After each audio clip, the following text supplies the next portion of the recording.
The explosion came without warning. 1 second, Captain Daniel Hayes was watching the calm blue lights of his control panel, and the next second the entire ship shook like it had been struck by a giant invisible hand. Warning alarms screamed through the cockpit. Red emergency lights flashed across the walls. The stars outside the window twisted as the ship lost control. Daniel grabbed the edge of his seat as the ship spun into darkness. He tried to stabilize the engines, but nothing responded. The navigation system was dead. The communication system was silent.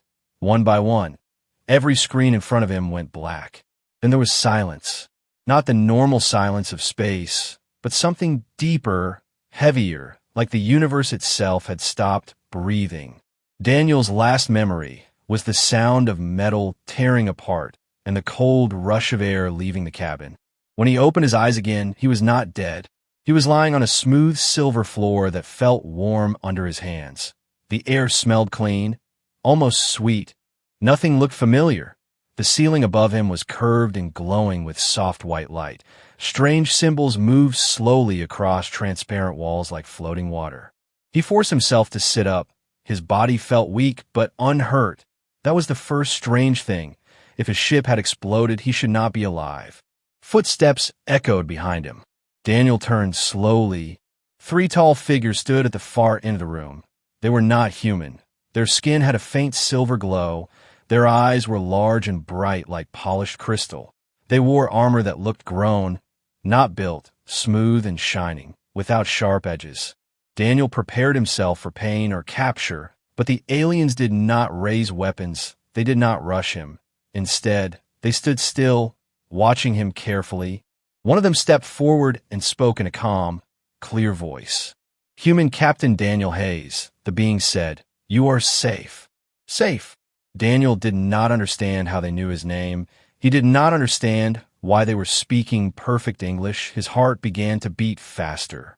"Where am I?" he demanded, trying to sound strong. "You are within the royal citadel of the Avarian Empire," the alien replied. The name meant nothing to him, but the way the alien said it carried power. Daniel stood slowly, ready to fight if needed. "Am I a prisoner?" he asked. The 3 beings looked at each other briefly.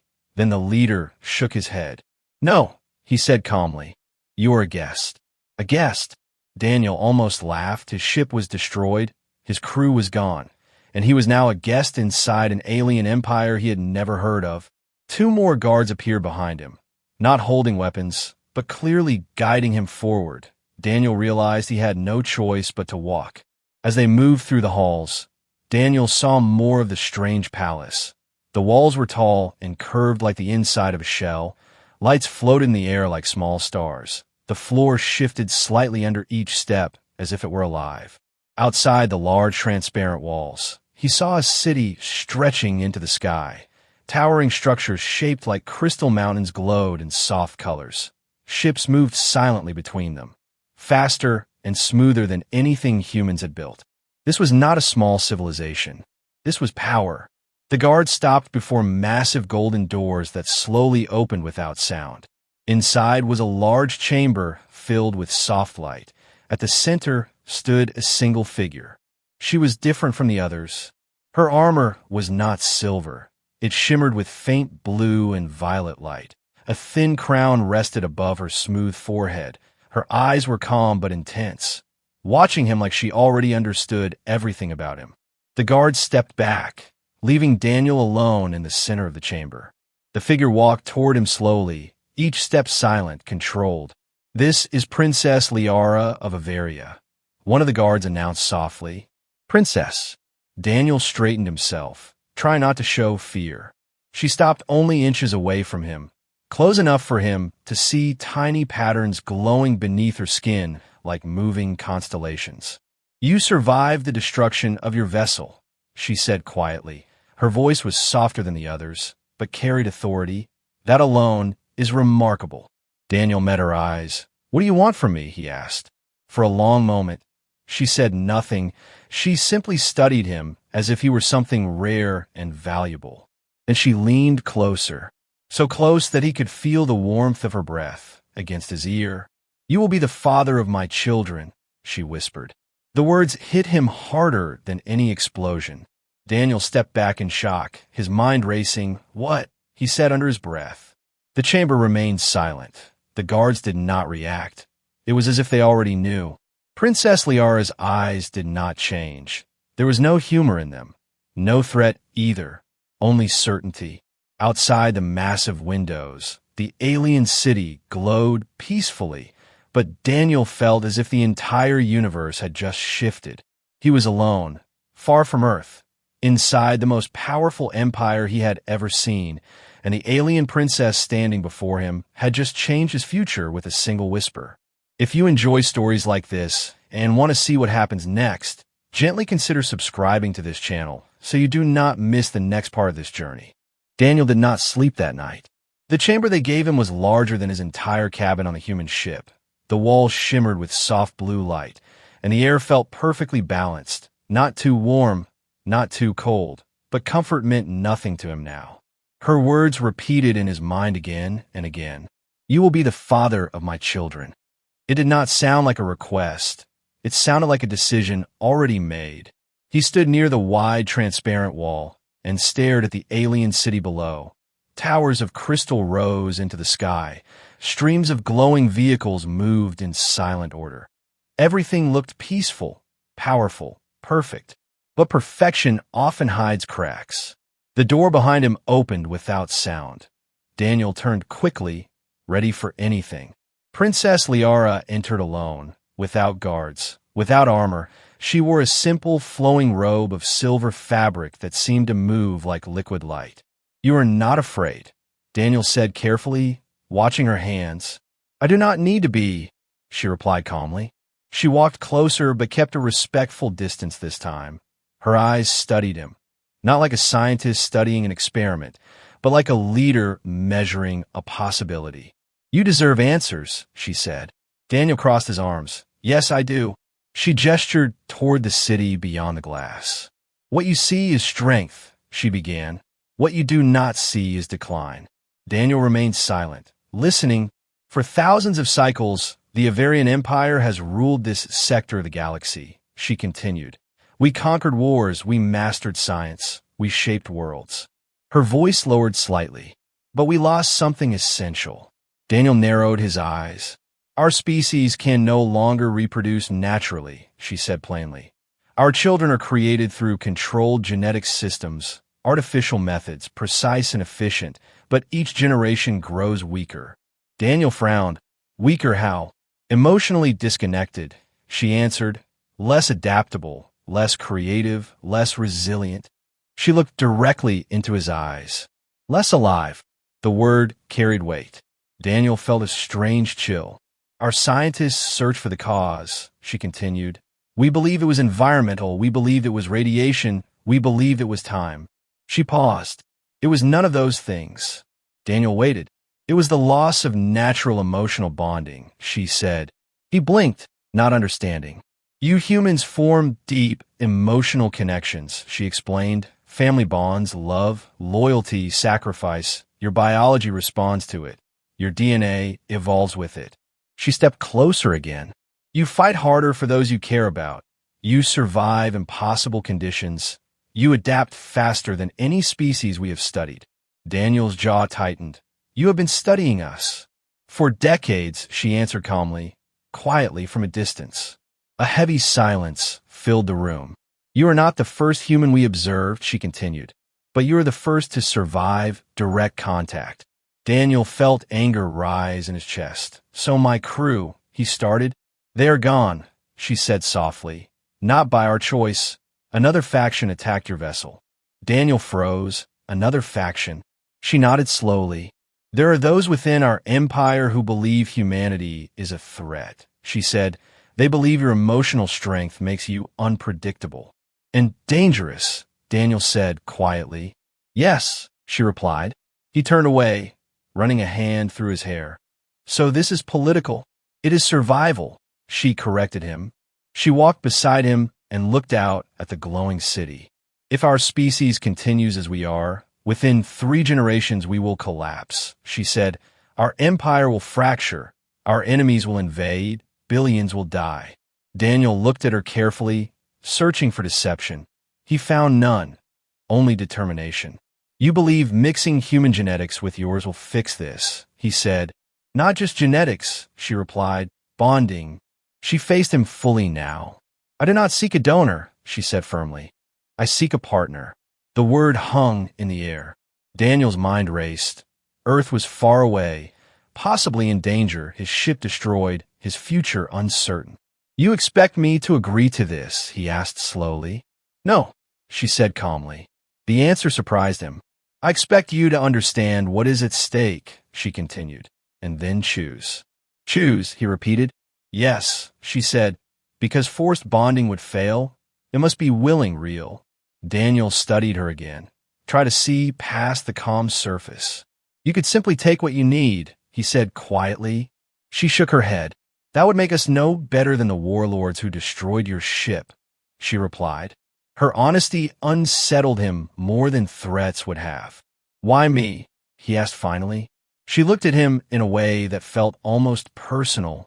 When your ship was attacked, she said softly, you rerouted power away from your own escape pod to stabilize the hull for your crew. Daniel's chest tightened. You knew it would lower your chance of survival, she continued. Yet you did it without hesitation. He swallowed hard. That is the trait we have lost, she said quietly. Silence filled the chamber again, but this time it felt heavier. You said Earth is not free, Daniel remembered suddenly. Her expression darkened slightly. There are those who wish to conquer it, she said. They see your world as young and defenseless. Daniel felt his heart pound. If I refuse, he asked carefully, what happens? She held his gaze. Then I will still protect your world for as long as I can, she said, but my political power weakens every cycle. Outside, distant lights flickered across the sky. For a brief moment, Daniel noticed small flashes far above the city, like silent storms in space. What is that? He asked. Proof that time is running out, she answered. Daniel understood something then. This was not about romance, not about control, not about ego. It was about extinction.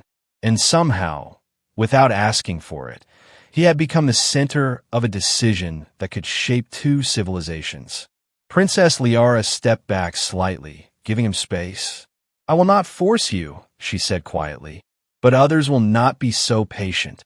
The door behind her began to close slowly. Daniel stood alone again, staring at the distant flashes in the sky. He had survived death once, but this choice felt far more dangerous. The flashes in the sky were not storms. Daniel learned that the next morning, he had barely slept when the chamber lights shifted from soft blue to a sharp white glow, a signal that something had changed. The door opened quickly this time, not calmly, not silently. 2 armored guards entered. Their movements were faster than before. The princess requests your presence immediately, one of them said. There was no calm tone now. As they walked through the palace halls, Daniel noticed something different. The air felt tense. Groups of alien officials whispered urgently. Holographic displays flickered above them, showing maps of star systems marked with red symbols. Red was never a good sign. They entered a massive circular chamber filled with floating projections of space. Entire star systems rotated in the air like glowing models. Ships moved like tiny sparks between them. Princess Liara stood at the center, surrounded by advisors. When she saw Daniel, she dismissed the others with a small gesture. The chamber emptied quickly. What is happening? Daniel asked without waiting. She raised her hand, and the hologram shifted. The image zoomed outward, past alien territories, past glowing trade routes, until Daniel saw something painfully familiar. Earth, his home planet, rotated slowly in the projection, blue and fragile against the dark. Daniel stepped closer, his chest tight. Why are you showing me this? Because you deserve the truth, Liara said, her voice serious now. Red markers began to appear near Earth's orbit. 3 rival warlords have learned of your species, she continued. They believe humanity's emotional structure makes you unpredictable and therefore dangerous. Dangerous, Daniel repeated bitterly.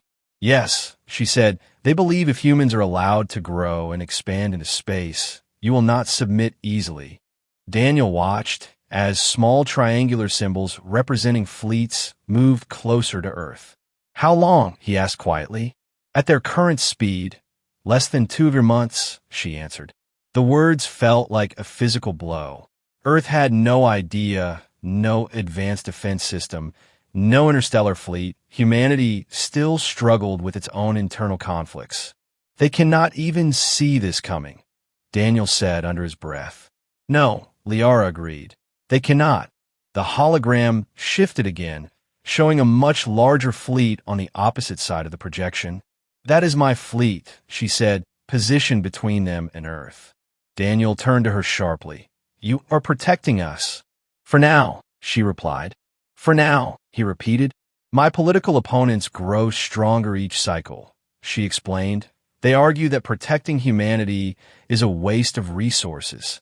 Daniel's jaw tightened. So this is connected to me. Yes, she said directly.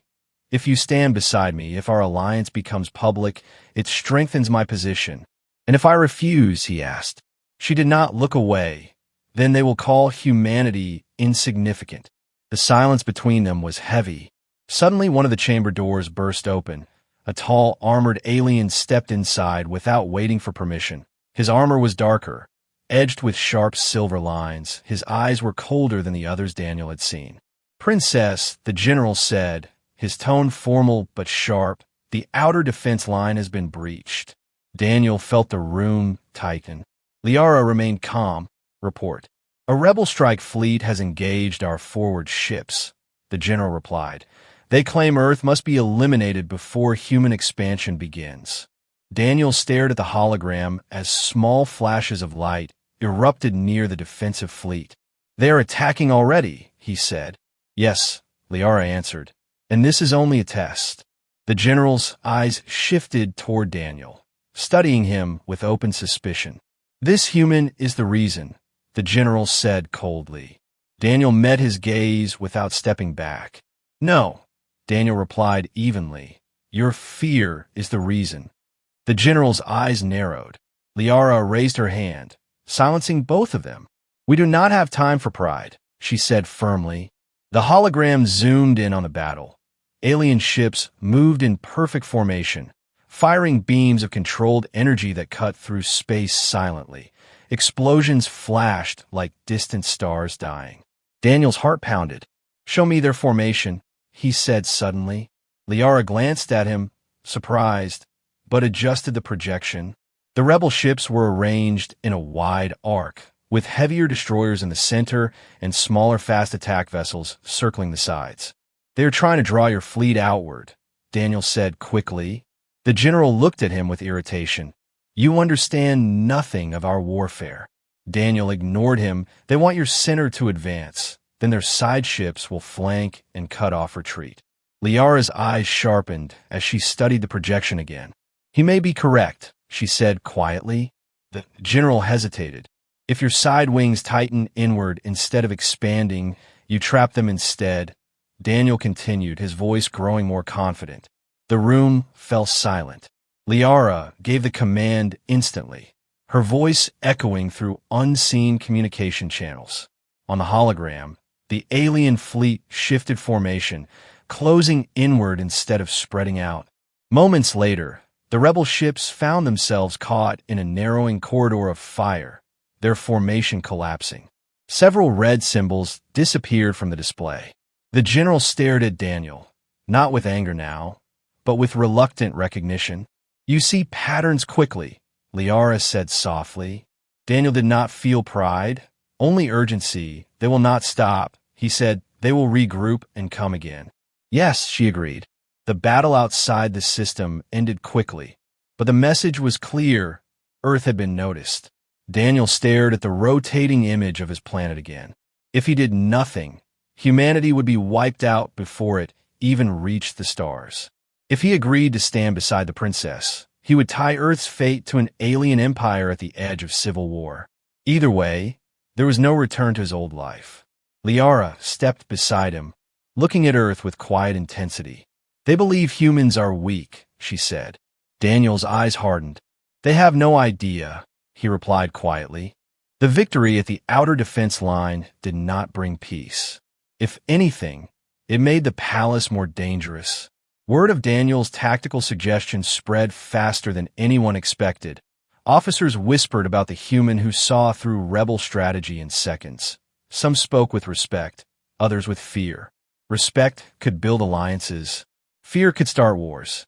2 nights after the battle, Daniel was escorted not to the royal chamber, but to a smaller strategy hall deep within the citadel. The lights were dimmer here, the walls thicker, the air colder.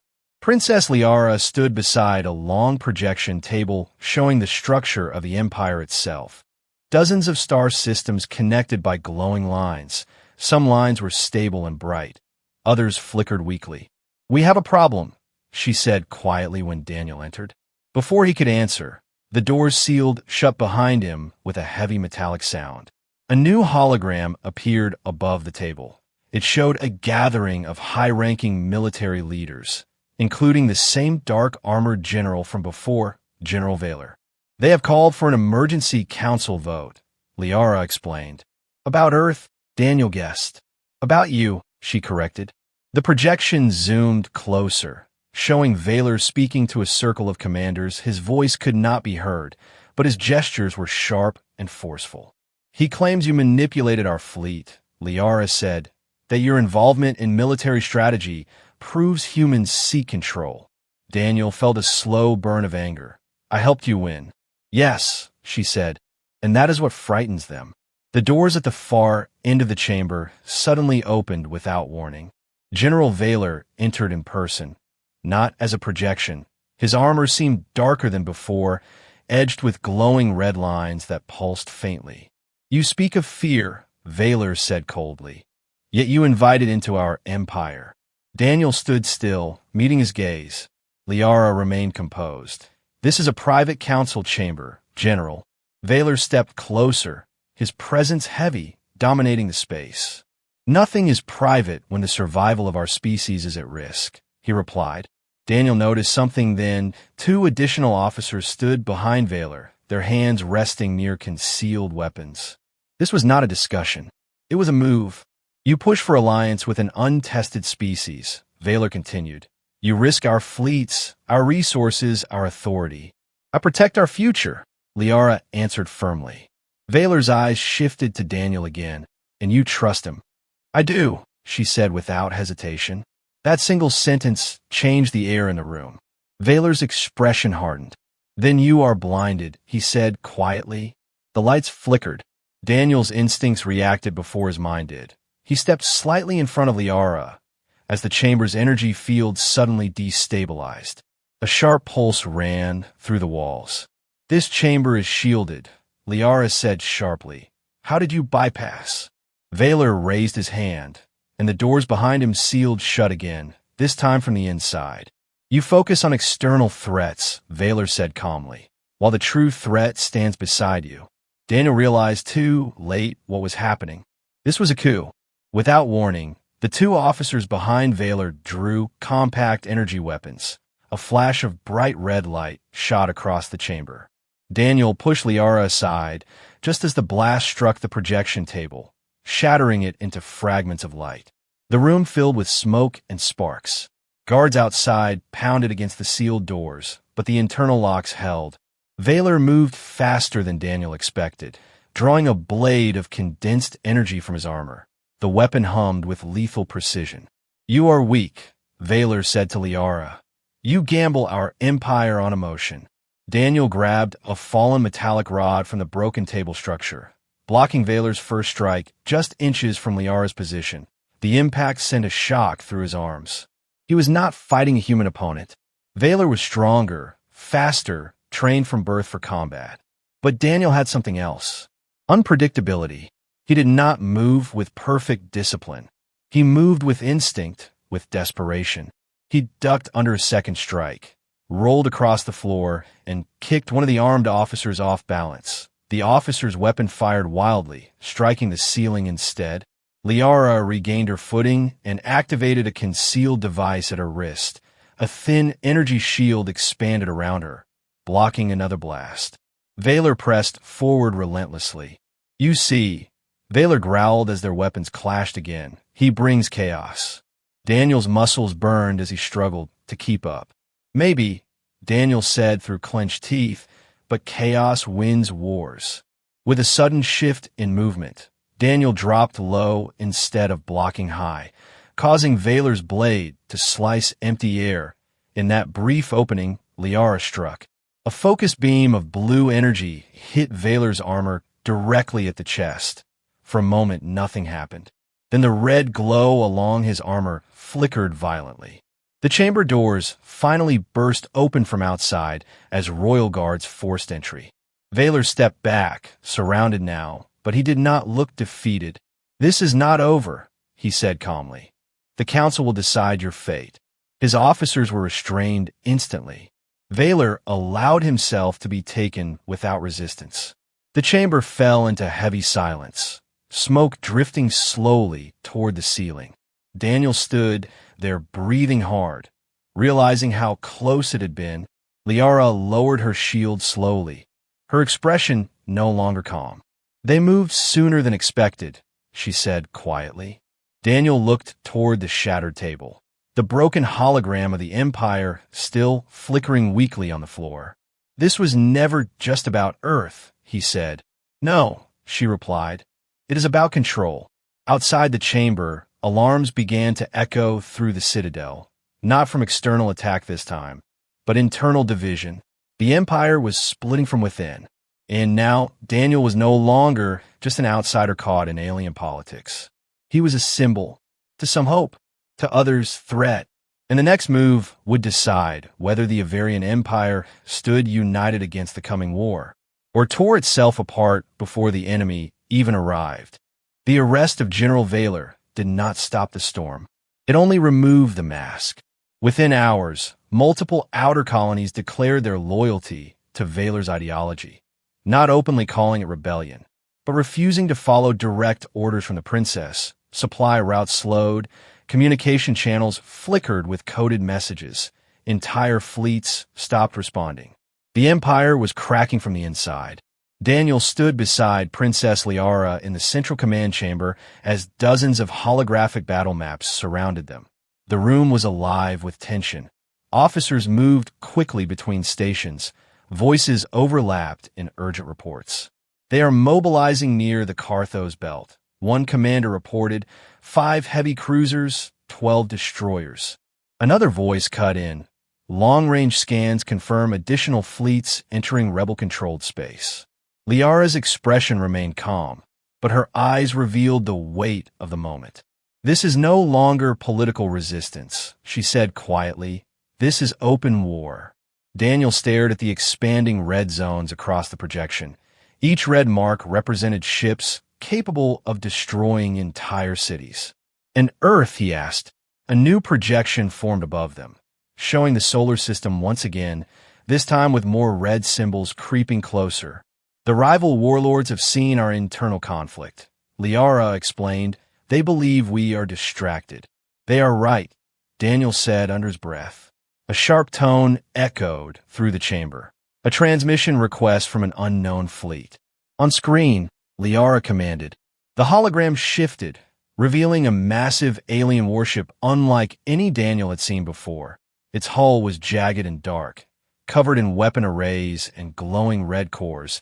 It looked less like a ship and more like a floating fortress. A harsh face appeared in the projection. The warlord himself, skin darker than the Avarians, eyes burning with cold intelligence. "Princess Liara," the warlord's voice echoed through the chamber. "Your empire fractures while you protect primitives." Liara did not flinch. "State your intention." "My intention is simple," he replied. "Earth will be cleansed before humanity becomes a future threat." Daniel stepped forward without thinking. "You have no right." The warlord's gaze shifted to him slowly, studying him as one would study a curious animal. "So this is the human," he said with faint amusement. "You fight for creatures who do not even know your name." Daniel's fists tightened. "They will," he answered.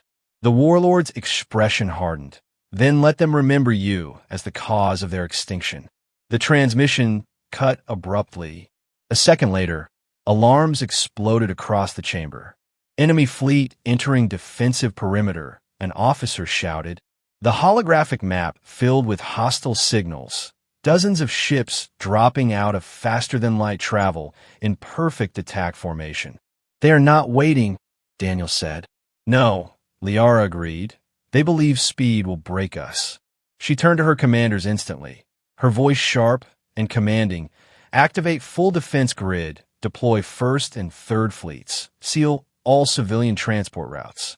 The chamber vibrated faintly as the massive city ships surrounding the capital began powering their weapons. Energy fields shimmered across space like invisible walls snapping into place.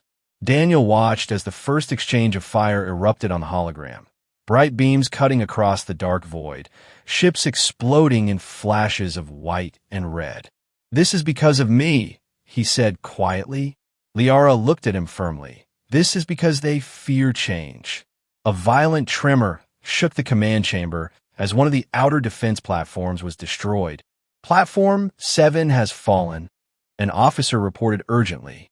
Redirect Fleet 2 to cover the gap, Liara ordered.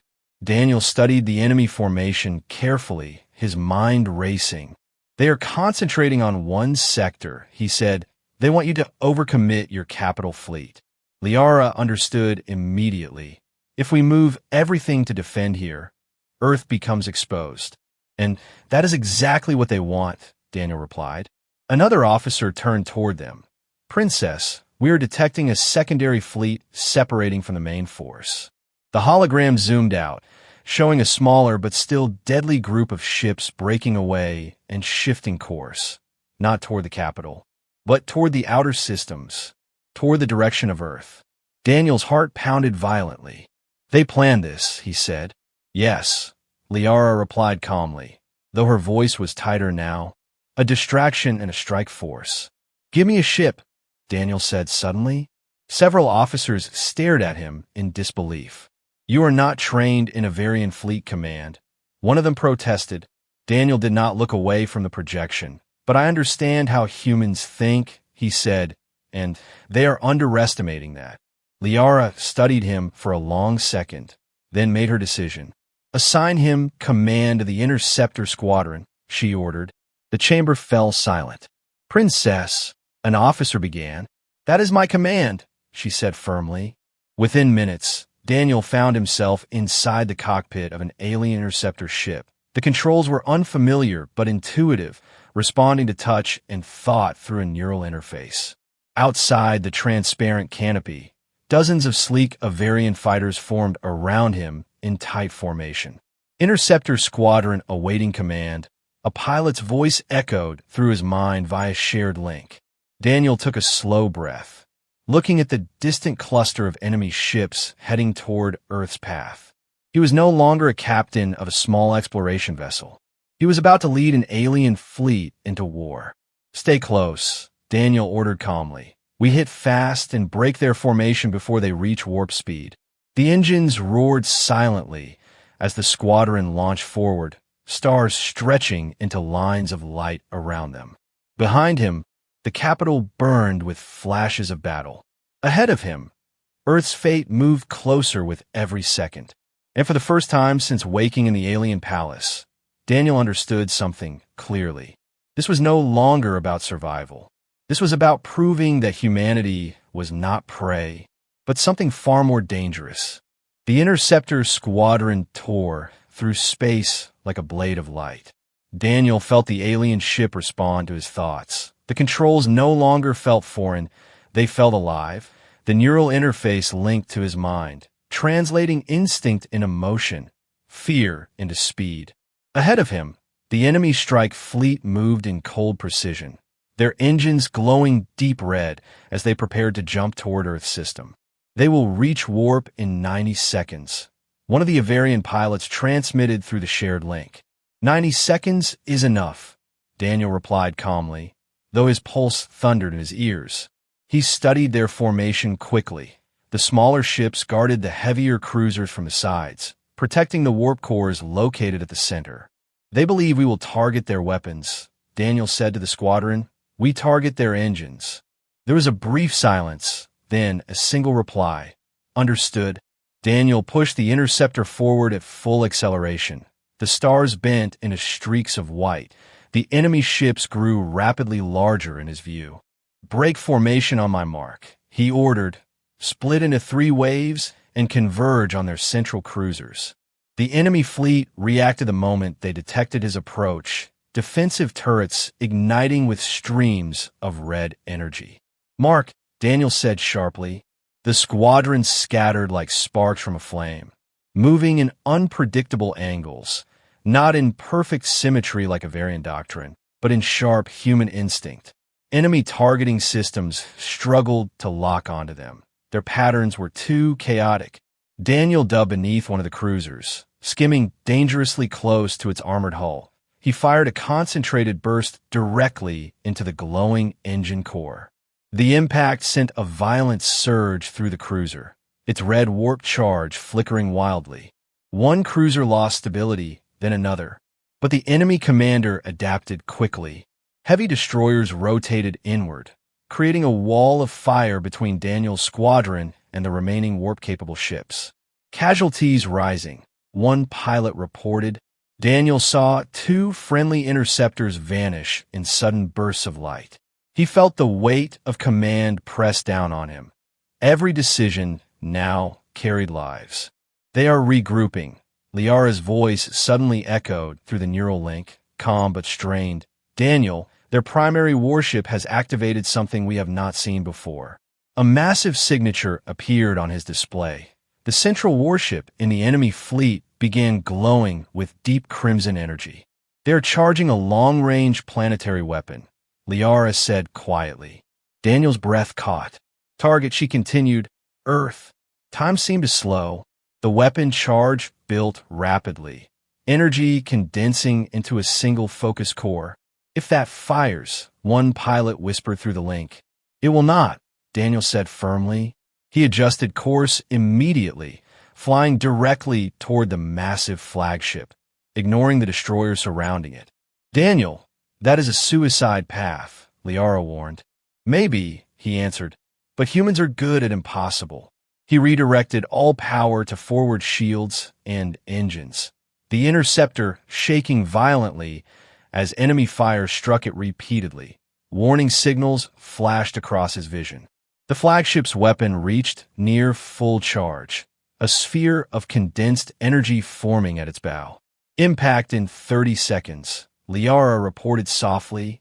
Daniel's ship screamed under pressure, shields collapsing layer by layer. He locked onto the flagship's energy focus point, not the outer cannons, not the hull, but the unstable core channel feeding the main weapon. If I can disrupt the channel before release, he muttered to himself. He opened a direct channel to the squadron. Clear a path, he ordered. Without hesitation, the remaining interceptors shifted formation, drawing fire away from him, sacrificing position to give him a single narrow corridor through the chaos. The distance closed rapidly. 10 seconds. The red energy sphere pulsed violently. 5 seconds. Daniel overrode safety limits on his ship's weapon system, forcing it beyond recommended capacity. 3 seconds. He fired everything. A blinding beam of concentrated blue energy shot forward, striking the exact junction of the flagship's weapon channel. For a fraction of a second, nothing happened. Then the crimson sphere destabilized, collapsing inward violently. The flagship's bow erupted in a chain reaction of internal explosions, the energy weapon imploding instead of firing. A shock wave burst outward, throwing Daniel's interceptor into uncontrolled spin. His displays went dark, warning alarms fading into silence. For a moment, there was only emptiness. Then slowly, systems flickered back online, emergency power restoring minimal control. He regained visual feed just in time to see the massive enemy flagship break apart, its central core shattered, the remaining rebel ships retreating in disarray. They are withdrawing, a pilot reported weakly. Daniel exhaled slowly, realizing he was still alive. Earth is safe, Liara's voice came through, softer now. Behind him, the battlefield quieted, the red enemy signals fading one by one.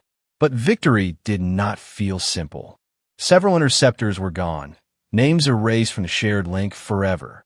Daniel guided his damaged ship back toward the capital fleet, his mind heavy. When he landed inside the Avarian command hangar, Princess Liara was already waiting. She walked toward him slowly as he stepped out of the cockpit, smoke rising from the damaged interceptor behind him. "You risked everything," she said quietly. "So did they," Daniel replied, thinking of the pilots who had cleared his path. Liara stepped closer, her calm exterior softer now. "You saved 2 worlds today," she said. Daniel looked at her carefully. "This war is not over," he said. "No," she agreed, "but today changed everything." Around them, officers and soldiers watched with new respect, not for a fragile human experiment, but for a leader who had faced extinction and refused to step aside. Liara met his eyes again. "I chose you for your genetics," she admitted quietly, "but I stand with you now because of your courage." Daniel felt the weight of her words. This was no longer about survival alone. It was about partnership, about 2 civilizations bound together by choice rather than fear. And now, for the first time since the explosion of his ship, Daniel realized the final decision ahead of him would not be forced. It would be his own. The battlefield grew quiet, but the silence did not feel empty. It felt heavy with consequence. Fragments of destroyed ships drifted slowly through space like frozen memories. The red glow of enemy engines had vanished, leaving only distant stars shining calmly as if nothing had happened. But everything had changed. Daniel stood on the observation platform of the Avarian flagship beside Princess Liara, watching repair drones move across damaged hulls, rebuilding what the war had torn apart. The rebel fleets have retreated beyond the outer rim. An officer reported from behind them, "Their central command structure has collapsed." Liara nodded slowly. "And the rival warlords?" she asked. "They have withdrawn all forces from Earth's projected path," the officer answered. "Earth was safe. For now." Daniel let out a slow breath he did not realize he had been holding. He imagined oceans moving against quiet shores, cities glowing at night, people living ordinary lives completely unaware of how close extinction had come.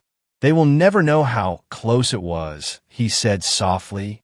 Liara turned slightly toward him. "Perhaps not," she replied, "but that is the purpose of protection." In the days that followed, the Empire stabilized. News of the failed planetary strike spread quickly through every colony.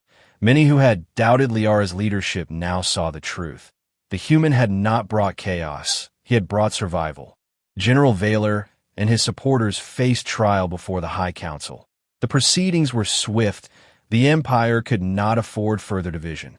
Yet even as internal conflict settled, a larger shift had begun.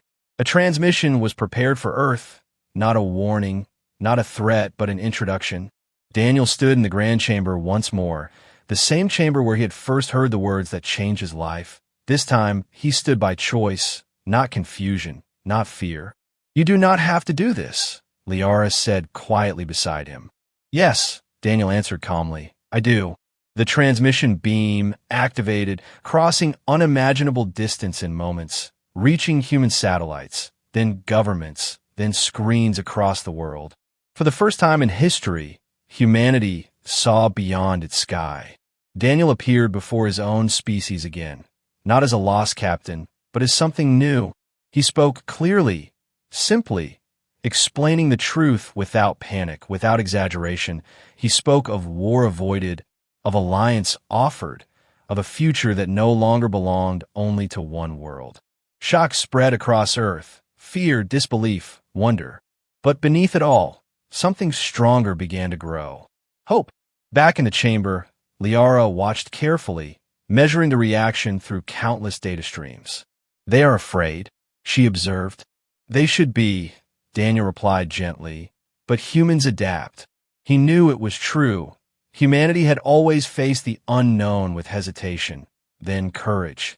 Hours later, Earth's leaders responded, not with weapons, not with surrender, but with cautious communication. The first official words between civilizations were simple. "We are listening." That was enough. Days turned into weeks. Diplomatic channels opened. Cultural exchanges began in controlled steps. The galaxy felt smaller, yet wider than ever before. And through it all, Daniel remained at Liara's side. Not as a captive, not as a symbol, but as an equal voice in shaping what came next. One evening, as the twin stars of the Avarian system set beyond the horizon, casting long silver shadows across the palace balcony, Liara stepped closer to him once again. The memory of the first time she had done that returned to him clearly. The shock, the confusion, the fear. This time was different. The war had tested them both. "You once asked why I chose you," she said softly. Daniel smiled faintly. "And you gave me many reasons." She shook her head gently. "There was one more." He waited. "You did not seek power when it was offered," she continued. "You sought protection for others." Daniel looked out at the glowing city below, thinking of Earth, thinking of the pilots who had not returned. "That is what humans do," he said quietly. Liara stepped closer, not as a ruler commanding a subject, but as a partner standing beside him. This time, she whispered softly, "It is your choice." The weight of the galaxy no longer felt like a burden on his shoulders. It felt like responsibility freely accepted. Daniel turned toward her fully, not as a stranded captain, not as an experiment, but as a man who had seen two worlds nearly fall and refused to let them. "I choose," he said calmly. Above them, stars burned bright across endless space, no longer distant and unreachable, but connected by alliance. A new era had begun, not built on fear or conquest, but on courage and choice.